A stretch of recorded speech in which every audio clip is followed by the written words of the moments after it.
Saan ka kumuha ng pera? Ha? Basta, bahala. Wala ka ng pera. Ha? Alam mo kung saan ko kinuha yan?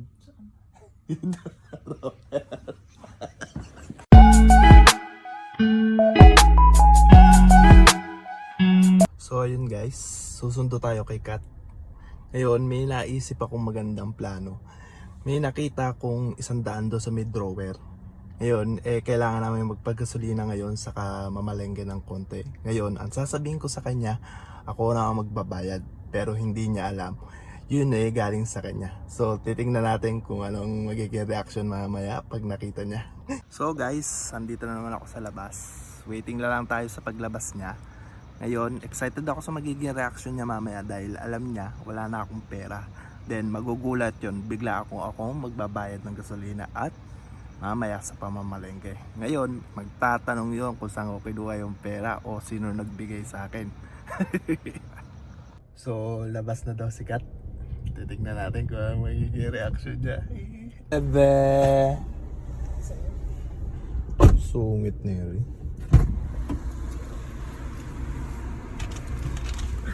Pagod? Good. Kiss mo na. Magkagasolina daw kami.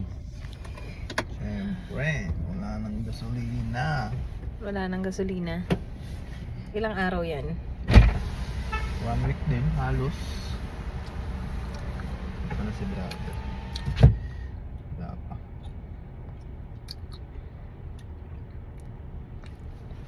Napakatagal naman dito. Yun lang. Okay lang yun. Easy ka lang.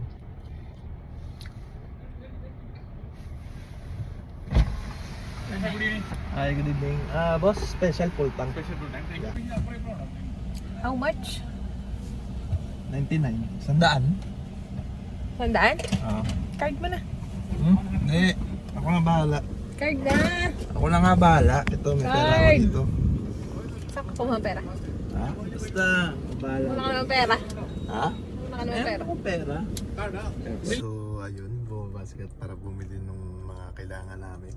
Nagtataka siya kanina pang tanong ng tanong nung habang nagdadrive ako kung saan daw ako kumuha ng pera. Hindi niya alam, mamaya titignan natin kung anong ano niya pag nalaman niya doon ko kinuha yun. Be. Hmm. Saan galing ang... Ha? Saan galing ang pinambayad mo ng gasolina? Bakit ba? Wala yun. Laki ng pera. May pera ako. Kita ko ang wallet mo ng pera. Meron. Saan galing? Doon nga. Basta ako may pera ako. Tara, tayo lumabas na nga.